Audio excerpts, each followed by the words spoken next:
सभी को जय मसीह की। आज के वचन के लिए जो मैंने स्थल लिया है वो पाया जाता है लूका उसका 12वां अध्याय और पद 32 से लेकर 34 तक। इसको मैं एक बार आप लोगों के सामने पढ़ लेता हूँ। वचन में इस प्रकार लिखा है, हे छोटे झुंड मत डर, क्योंकि तुम्हारे पिता को यह भाया है कि तुम्हें राज्य दे। अपनी संपत्ति बेचकर दान कर दो और अपने लिए ऐसे बटुए बनाओ जो पुराने नहीं होते, अर्थात स्वर्ग पर ऐसा धन इकट्ठा करो जो घटता नहीं और जिसके निकट चोर नहीं जाता और कीड़ा नहीं बिगाड़ता, क्योंकि जहाँ तुम्हारा धन है वहाँ तुम्हारा मन भी लगा रहेगा। आइए हम एक छोटी सी प्रार्थना करें। धन्यवाद धन्यवाद धन्यवाद पिता परमेश्वर, हम आपके पास आते हैं इस समय के लिए। पिता, हम आपका धन्यवाद करते हैं। पिता परमेश्वर, आप अद्भुत युक्ति करने वाले, सर्व सामर्थी और पराक्रमी ज्ञानी पिता परमेश्वर, हम आपको धन्यवाद देते हैं। पिता, आज हम आपसे प्रार्थना करते हैं पिता कि आप इन वचन के द्वारा आप हमसे बातें करें और जो वचन आप हमें सिखाना चाहते पिता परमेश्वर, आप अपने पवित्र आत्मा की अगुवाई से पिता परमेश्वर हमें सिखाएं और हमारे जीवन को उस तरह चलने में हमारी सहायता करें। इस विनती को मैं यीशु मसीह के नाम से मांगता हूँ, आमीन। जैसा कि हमने इस स्थल को पढ़ा है और इसमें हम जो देखते हैं वो स्वर्गीय धन के बारे में हम देखते हैं। इसमें जो मुझको जो चीज़ आकर्षित कर रही है वो ये बात आकर्षित कर रही है इसमें कि हर एक व्यक्ति जो है आज संसार में धन अर्जित करने में लगा हुआ है। कहीं ना कहीं हम अपने जीवन में हम ये सोचते हैं कि हमको किस तरह से हमको अपनी संपत्ति को बनाना है, बढ़ाना है, या हम किस तरह से ज़्यादा हम स्टोर करके रखें कि क्योंकि हम नहीं जानते कि कब कैसी परिस्थिति आ जाती है। जैसा कि इस समय कोरोना के समय में हम देखते हैं किस तरह बहुत ही तरीके से बहुत ही अद्भुत कार्य हुए हैं और मतलब बहुत ही ऐसी चीज़ें होने लगी है जिसका अनुभव किसी ने नहीं किया था और ना ही किसी ने ऐसा कभी एक्सपेक्ट किया था कि ऐसा कुछ कभी हो सकता है। क्योंकि हमारे देखते में तो ऐसा पहली बार हुआ है कि इतने दिन का लॉकडाउन हुआ, ऐसा कर्फ्यू लगा और ये सच में बहुत ही विचित्र परिस्थिति को हमने देखा है। और कई लोगों ने अपना जान गंवा दिया, कई लोगों का आय का स्रोत बंद हो गया, लोगों की नौकरी चली गई। तो ऐसे बहुत सारी चीज़ें जो है देखने मिल रही है और हम इस बात को देखते हैं कि कहीं ना कहीं मनुष्य इस ओर अपने ध्यान को लगा के रखता है कि हम किस तरह से हम संसार में धन को एकत्रित करें, किस तरह से हम अपने लिए सारी वो चीज़ों को जमा करके रखें जो हमारे हर समय हमको भोजन प्रदान कर सके, या हमें कभी किसी चीज़ की कोई घटी ना हो, या हमको कभी भोजन वस्तु की कमी ना हो। तो ये जो चीज़ें हैं ये हर एक संसारिक व्यक्ति का, और मैं बोलूँगा ये हम में से हर एक के जीवन की बात है, क्योंकि हम हर कोई यही चाहते हैं कि हम संसार में धन एकत्रित करें, हम नौकरी करें, हमको प्रमोशन मिले, हमको अच्छा इंक्रीमेंट मिले और हमको बहुत अच्छा पोस्ट मिले, बहुत अच्छी जॉब मिले, बहुत अच्छा सैलरी हो। तो ये सब बहुत ही साधारण सी बात है, लेकिन बाइबल ये कह रही है कि हमको संसार के धन की ओर ध्यान नहीं लगाना है। क्योंकि जब हम इसको पढ़ते हैं, जो बात मैं बोल रहा था कि जो चीज़ मुझको आकर्षित करती है वो ये लिखा है इसका अंतिम पद में, क्योंकि इसमें लिखा है कि जहाँ तुम्हारा धन है वहाँ तुम्हारा मन भी लगा रहेगा। अब आप देख लीजिए कि यदि हम एक जनरल एग्जांपल देखते हैं, यदि हम संसार के धन की बात करें या अपने एसेट की बात करें, प्रॉपर्टीज़ की बात करें, तो हम क्या करेंगे, हमारा ध्यान उसी में लगा रहेगा कि हमारी इधर ज़मीन है, इधर प्रॉपर्टी है, या मेरे पास इतनी संपत्ति है, और कहीं ना कहीं हम उसी के लिए सोचते रहेंगे उसको हमको कैसे बढ़ाना है, या उस चीज़ को हमको कैसे प्रोटेक्ट करके रखना है, किस तरीके से हम उसको कैसे अपने धन को इन्वेस्ट करें कि हमारी इनकम और बढ़े, या हमको और अधिक कहीं ना कहीं से हमको लाभ मिलता रहे। तो अगर हमारे पास पैसा रहेगा, मैं इस चीज़ के खिलाफ नहीं हूँ कि हमको पैसा नहीं कमाना है या हमको सही तरीके से उसको खर्चा या इन्वेस्ट नहीं करना है, परंतु मैं इस चीज़ को बोलना चाह रहा हूँ कि यदि हम सिर्फ पैसे के ही पीछे पड़े रहेंगे तो हम स्वर्गीय आशीषों की ओर ध्यान नहीं दे पाएंगे, हम परमेश्वर के वचन की ओर ध्यान नहीं दे पाएंगे। क्योंकि प्रभु कभी ये नहीं चाहता कि उनके लोगों को किसी बात की घटी हो। प्रभु तो ये चाहता है कि उनके लोग बहुत अच्छे से काम कर रहे, अच्छे जगह में भी रहें, अच्छे पद में रहें, लेकिन हमारा फोकस पहला प्रभु होना चाहिए। क्योंकि जैसा कि वचन में भी लिखा है कि मत्ती उसके 6वें अध्याय में जो अंतिम भाग में लिखा है कि पहले तुम उसके राज्य और धर्म की खोज करो तो सब वस्तुएं तुमको मिल जाएंगी। तो प्रभु हमको इस बात के लिए बोलना चाह रहे हैं। ये चीज़ जो है ये यीशु मसीह अपने चेलों से बात कर रहे हैं और उनको समझा रहे हैं और उनको ये बोल रहे हैं कि हे छोटे झुंड मत डर, क्योंकि तुम्हारे पिता को यह भाया है कि तुम्हें राज्य दे। अब ये यीशु मसीह कौन से राज्य की बात कर रहा है? ये वो राज्य है जो यीशु मसीह ये बता रहा है कि स्वर्ग का राज्य कैसा है, उस राज्य की बात कर रहा है। और उस राज्य को पाने के लिए जो रास्ता यीशु मसीह ने बताया है वो ये बताया है कि तुम अपनी संपत्ति को बेच दो, है ना। स्वर्गीय धन हमको कमाना क्यों है? हमको इसलिए स्वर्गीय धन कमाना है ताकि हम संसार की ओर ध्यान ना दें, परंतु हम स्वर्ग की बातों में ध्यान दें। हम संसार के संपत्ति पर ध्यान ना दें, उसको कैसे संभालना उस पर ध्यान ना दें, परंतु हम स्वर्ग की बातों के ऊपर अपने मन को लगाएं ताकि हमारा पूरा ध्यान उस स्वर्गीय चीज़ के ऊपर हो। क्योंकि वहाँ का जो धन है वो कभी खराब नहीं होगा, कभी बिगाड़ा नहीं जाएगा, कभी उस पर कीड़े नहीं लगेंगे। जैसे कि संसार के धन में हो सकता है कि कभी वो चोरी हो जाए, है ना। ऐसा भी हो सकता है कि वो और किसी तरीके से वो कहीं और बर्बाद हो जाए, परंतु यदि हम अपना एफर्ट लगाएंगे और स्वर्ग में धन एकत्रित करेंगे तो वो धन हमेशा हमेशा हमारे लिए बना रहेगा और वो एक ऐसी प्रॉपर्टी होगी जो कभी नुकसान में नहीं जाएगी। वो एक ऐसी प्रॉपर्टी होगी जो कभी उसको कोई चुरा नहीं पाएगा। तो उस धन के लिए यीशु मसीह समझा रहे हैं कि तुम स्वर्ग में धन इकट्ठा करो, और उस धन को इकट्ठा करने का प्रोसेस ये है कि जो तुम्हारी संपत्ति है, संपत्ति को बेचकर दान कर दो। एक बार की बात है, ये मैंने सुना था, और जब जो थोमा है जो कि यीशु मसीह का चेला था, और वो जब इस भारत देश में वो आया और केरल में और चेन्नई में, उधर साउथ इंडिया में वो आकर जब प्रचार कर रहा था, तो ऐसा मैंने सुना है, मुझको नहीं पता कि ये किस हद तक सही है, लेकिन मैंने एक प्रचारक के मुंह से सुना था याली कहानी को। तो उनके बारे में ये बताया जाता है कि जब थोमा भारत आए थे और वो अपनी सेवकाई कर रहे थे तो उस समय में उनको बहुत कुछ तो विरोध हुआ ही हुआ, और उस समय जो राजा था वो राजा जो है थोमा को अपने पास बुलाता है, क्योंकि उस राजा को ये पता चलता है कि ये जो थोमा है ये बहुत ही अच्छा आर्किटेक्ट है। वो आर्किटेक्ट था, वो बहुत ही अच्छे नक्शे बनाता था, बहुत अच्छे बिल्डिंग के और महल के नक्शे, डिज़ाइन, उसके इंटीरियर्स, ये सब बहुत अच्छा वो काम करता था। तो उस राजा ने, मैं उस राजा का नाम मैं भूल चुका हूँ, लेकिन वो जो राजा था बहुत ही अच्छा, बड़ा और बहुत ही बड़े साम्राज्य वाला राजा था। तो उसने थोमा को अपने पास बुलवाया और थोमा से ये कहा कि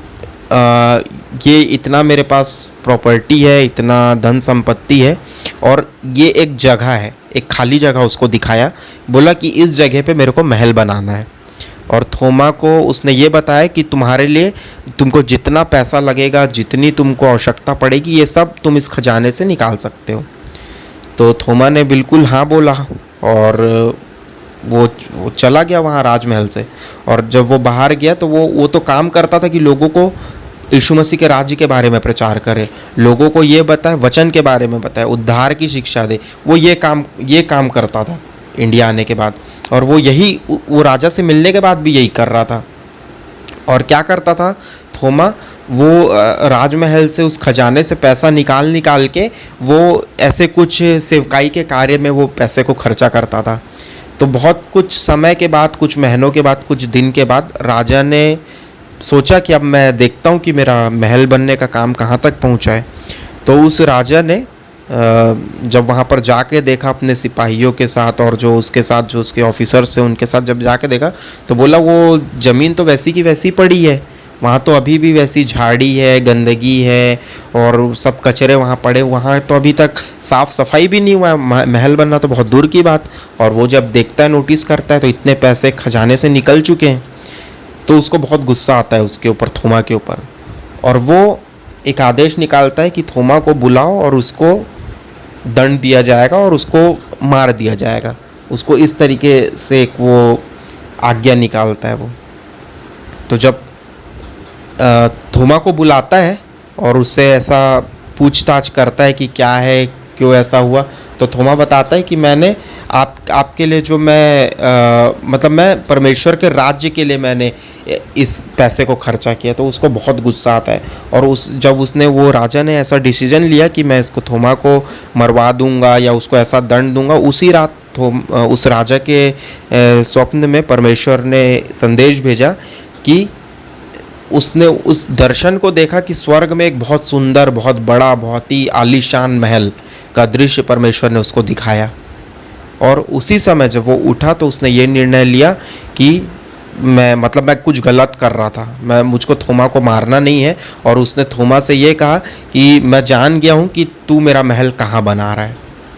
तू मेरा महल स्वर्ग में बना रहा है, ये मुझको परमेश्वर ने दिखाया है। तो ऐसा कहकर वो उस बात की को टेस्टिफाई करता है, उस बात की गवाही देता है कि किस तरह परमेश्वर उसको ये प्रकट कर रहा है कि तेरा पैसा जो है राजा का, कि तुम्हारा पैसा सही जगह में यूज़ हो रहा है। हम लोगों को हमारा जो पैसा है, हमारा जो धन है, हमको इस संसार के लिए नहीं रखना है। हमको इस संसार में अपनी संपत्ति, अपना घर महल बनाने के लिए हमको उसको ज़्यादा महत्व नहीं देना है। उससे ज़्यादा महत्व हमको इस बात के लिए देना है कि हमारा वो धन, हमारी वो संपत्ति उस जगह में काम आए जहाँ पर लोगों को आवश्यकता है। जैसा यीशु मसीह यहाँ पर बोल रहे हैं कि जिनकी आवश्यकता है तुम उनको अपनी संपत्ति बेचकर वो दान कर दो, ताकि लोगों के पास भोजन हो, लोगों के पास उनकी आवश्यकता की चीज़ें हो। आज हमारे पास भी यही अपॉर्चुनिटी है।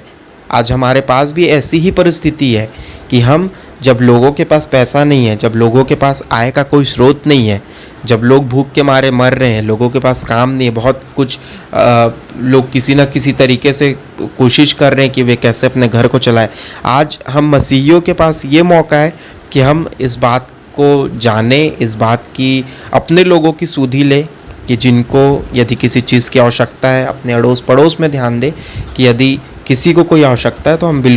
हम अपने उस धन को जो प्रभु ने हमको बहुतायत से दिया है, हम उसको उस जगह में यूज़ करें कि हमारे द्वारा कोई व्यक्ति ब्लेस्ड होने पाए। तो जब वो राजा ने इस बात को देखा कि महल इतना सुंदर मेरे लिए थोमा स्वर्ग में बना रहा है, तो उसने थोमा से कहा कि अब ये इस महल के और खजाने को तू यूज़ कर, तुमको जैसी सेवकाई करना है, जितना पैसा चाहिए, जितने ट्रैक्स छपवाने, जितने जो भी करना है वो तुम करो, जिसको जो खिलाना है, जैसा करना है, वो बिल्कुल उसको इतना फ्री हैंड दे दिया। और उस बात से वो राजा भी बहुत ही आशीषित हुआ। तो प्रियो, ये बहुत ही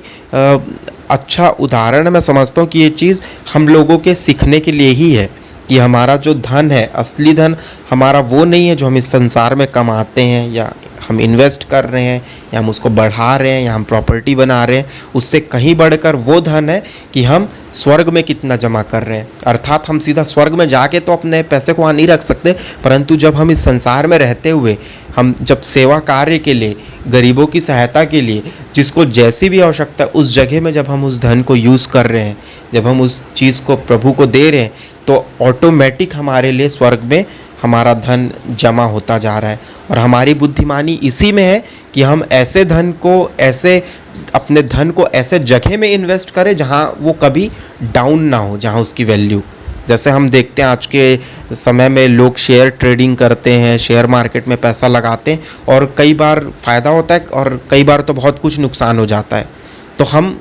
हमें बुद्धिमानी से काम करना है, हमें उस तरीके से काम करना है कि हम किस तरह से अपने धन को बढ़ाएं और हम संसार में उस धन को प्रभु के नाम से खर्च करें और स्वर्ग में उस धन को बहुत ही ऐसे स्थान में हम उस धन को देखें जहाँ से वो कभी भी खराब नहीं होगा। तो ये यीशु मसीह अपने चेलों से उसी राज्य को देने की बात करें। वो कह रहे हैं कि पिता ने को ये भाया है कि वह तुम्हें राज्य दे, क्योंकि हम मनुष्यों का कैसा है कि हम बहुत कुछ चिंता करते हैं, बहुत कुछ सोचते हैं। और यदि हम इसी 32 पद के पहले वाले भाग में देखेंगे तो यीशु मसीह अपने चेलों को यहाँ पर यही समझा रहा था, यही समझा रहा था कि किस तरीके से तुम अपने धन संपत्ति को बेचो और ज़रूरतमंदों की सहायता करो, और इस बात की चिंता मत करो कि तुम क्या खाओगे, क्या पियोगे, क्या पहनोगे, क्योंकि तुम्हारा शरीर और तुम्हारा प्राण इन सभी चीज़ों से, खाने पीने कपड़े से कई गुना बढ़कर है। और यीशु मसीह इस बात का उदाहरण दे रहे हैं। यीशु मसीह बोल रहे हैं कि कौवों को ध्यान दो, ना तो वो बोते हैं, ना तो काटते हैं, ना तो उनके खत्ते हैं, ना तो उनका कोई भंडार है, उसके बाद भी परमेश्वर उन्हें पालता है। और आगे लिखा है वो सोसन के पेड़ों पर ध्यान दो, 27वें पद पे इसी अध्याय के, कि वो कैसे बढ़ते हैं। सुलेमान भी अपने सारे वैभव में उनमें से किसी एक के समान वस्त्र पहने हुए ना था। उसके आगे 28 पद में लिखा है, इसलिए यदि परमेश्वर मैदान की घास को जो आज है और कल भाड़ में झोंकी जाएगी ऐसा पहनाता है, तो हे अल्पविश्वासियों, वह तुम्हें क्यों ना पहनाएगा। तो प्रियो, हमारे लिए तो सबसे बड़ी बात यही है कि हमको इस बात की बिल्कुल चिंता नहीं करना है कि हम क्या खाएंगे, क्या पिएंगे, परंतु हमारा उद्देश्य ये होना चाहिए कि हम परमेश्वर पर भरोसा करें, इन वचनों के द्वारा विश्वास करें कि जो परमेश्वर कौवों को और उन गौरैयों को और हमारे सिर के एक एक बालों को जो गिना हुआ है, जो इन जो ऐसे घास को जो मैदान में फलता है और अगले दिन सूख जाता है, मर जाता है, उसको जब परमेश्वर संभाल सकता है, तो हमें भी, जिसको परमेश्वर ने अपने हाथों से रचा है, क्यों हमारी आवश्यकताओं की पूर्ति नहीं करेगा। तो इन बातों के लिए मैं परमेश्वर पिता को धन्यवाद देता हूँ, और इन्हीं वचनों के द्वारा परमेश्वर हम सबों को आशीष दे और हम इस बात को सच में सीखने पाए कि हमारा जो असली खजाना है वो ये संसार में नहीं है। हमारा जो असली खजाना है वो हमको स्वर्ग में जोड़ के रखना है, क्योंकि वहाँ के जो पर्स है उस पर्स में छेद नहीं है, उस बटुए में कोई छेद नहीं है, वो बटुआ कभी पुराना नहीं होता है। तो हमें स्वर्ग में उस धन को इकट्ठा करना है, ताकि हमारा ध्यान इस संसार के धन में ना रहे, परंतु हमारा ध्यान उस स्वर्ग की ओर रहे, स्वर्ग की बातों की ओर रहे, स्वर्ग के परमेश्वर की ओर हो, ताकि हम स्वर्ग के राज्य के वारिस हो सके, हम स्वर्ग में रहे, हमारा ध्यान स्वर्गीय बातों की ओर लगा रहे। क्योंकि जब हमारे पास संसार में धन होगा तो हम बिल्कुल निश्चित है कि हम संसार की बातों में ही लगे रहेंगे, संसार में अपने धन को बढ़ाने की ओर ही लगे रहेंगे। और इसी अध्याय के जो अंतिम भाग मतलब इस पद में लिखा हुआ है 30वें पद में, क्योंकि संसार की जातियाँ इन सब वस्तुओं की खोज में रहती है कि हम क्या खाएंगे, क्या पिएंगे, क्या पहनेंगे, है ना, और तुम्हारा पिता जानता है कि तुम्हें इन वस्तुओं की आवश्यकता है, परंतु उसके राज्य की खोज में रहो तो ये वस्तुएं भी तुम्हें मिल जाएंगी। मतलब जो हमारी आवश्यकता है उसके लिए हमको जितना चिंता है, उससे कहीं ज़्यादा चिंता हम हमारे परमेश्वर को हमारी चिंता है। लेकिन प्रभु हमसे ये एक्सपेक्ट करता है कि हम उस संसार के भोजन, कपड़े, इन चीज़ों की चिंता हम ना करें, हम वो चीज़ की चिंता करें कि हम स्वर्ग की बातों की चिंता करें, स्वर्ग के राज्य की खोज करने की चिंता करें, हम प्रभु को पाने की चिंता करें। ये प्रभु हमसे चाहता है, और ये चाहता है कि जो प्रभु ने हमको आशीष दिया है, इस संसार में जो हमको कमाई का जरिया दिया है, जो भी हमारे बेसिक नेसेसिटीज़ के लिए जो प्रभु ने हमारे लिए इन द्वारों को खोला है कि हम कहीं से धन कमा सकते हैं, तो हमको उस धन को सिर्फ अपने आनंद के लिए, अपने शौक़ पूरा करने के लिए यूज़ नहीं करना है, परंतु हमको उस जगह पे यूज़ करना है जहाँ उसकी सच में आवश्यकता है। हम इस बात के लिए परमेश्वर का धन्यवाद करते हैं कि हम में से हर एक जन, प्रभु ने हम में से हर एक को अच्छा ही रखा है। इस कोरोना के समय में भी प्रभु ने हम में से हर एक को आशीष दिया है, और मेरा पूरा विश्वास है कि प्रभु ने हम किसी को कोई भली वस्तु की घटी नहीं होने दी है। जैसा भजन संहिता में भी लिखा है 34:10 में कि जवान सिंहों को तो घटी होती है और वे भूखे भी रह जाते हैं, परंतु जो यहोवा के खोजी है, डरवैये, उनको कभी किसी भली वस्तु की कोई घटी नहीं होगी। तो ऐसा हमारा परमेश्वर है जो अपने वायदे के अनुसार हमारे साथ है, हमारी चिंता करता है और हमें किसी भी भली वस्तु की कोई घटी नहीं होने देता है। वो परमेश्वर हमसे ये कहता है कि हमको हमारा धन स्वर्ग में जोड़ना है, हमको हमारी प्रॉपर्टी स्वर्ग में बनाना है, और इस संसार में हमको लोगों की हेल्प करना है, उनकी सेवा करना है। तो मैं इन सब बातों के लिए परमेश्वर का धन्यवाद देता हूँ, जो परमेश्वर ने इन वचनों के द्वारा मुझको भी सिखाया है और आप लोगों तक इस संदेश को लाने में मेरी अगुवाई की है। तो मैं इस बात के लिए परमेश्वर का धन्यवाद करता हूँ। सभी को जय मसीह की। Thank you.